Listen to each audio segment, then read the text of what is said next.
Good morning, Brendan. It's Gin and L's Thursday. We're looking at an oil refinery in Billings, Montana. Proof that when you look at things the right way, there's always a little bit of beauty to them. Brendan, I'm going to talk to you today about truth and Chris McCandless's quest for truth. I've been thinking about this for a long time, and at the beginning of doing these videos on Chris McCandless, I had this idea that truth is some sort of journey, and you go on this long journey, and at the end of the journey, you acquire truth, and you have it, you hold it, it's in your hands, it's something you can hang on your mantelpiece or in your wall. But the more I think about this, the less I think that that's actually what's really going on. When I talk about truth, I'm not talking about like cold scientific fact or anything. I'm talking about relational truth, how we relate to others, what is meaning and significance in our lives, and what feels powerful and moving and motivating in our lives. And I thought this could be accomplished with some sort of journey, but I don't think that it can be accomplished with a journey.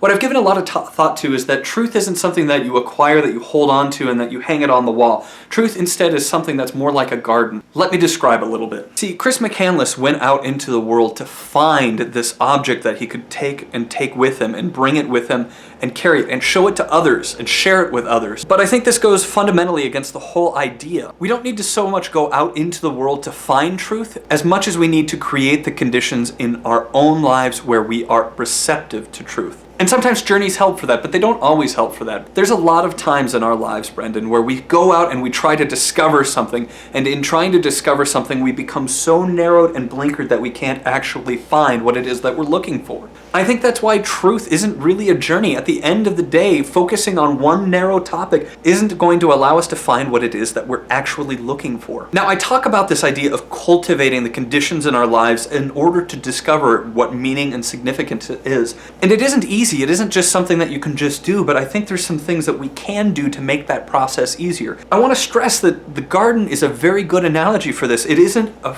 piece of fruit that we pluck off the tree. Rather, it's the soil and the sun and the water that allows it to grow. It's nothing that we do on ourselves, but we prepare a space in which it can grow and become a part of our lives. So that tree does grow and we can harvest fruit from it. And I think fruit is one of the best analogies for discovering truth in our lives. It's something that gives us diversity and plenitude and fills us and satisfies us. And it comes mysteriously to us.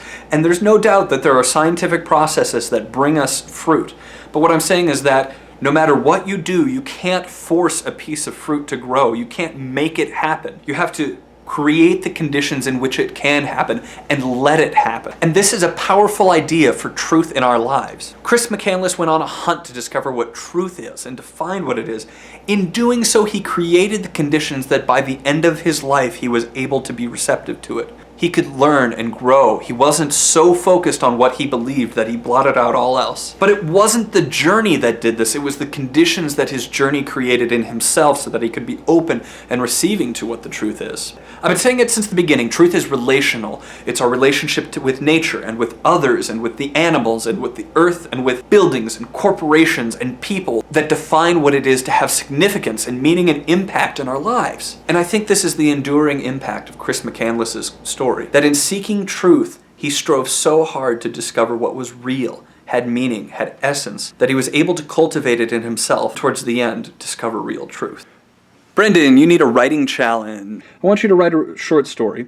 Your character must have a job that you've never ever thought about in your life, and you can do no research for this story. Gin and L's out.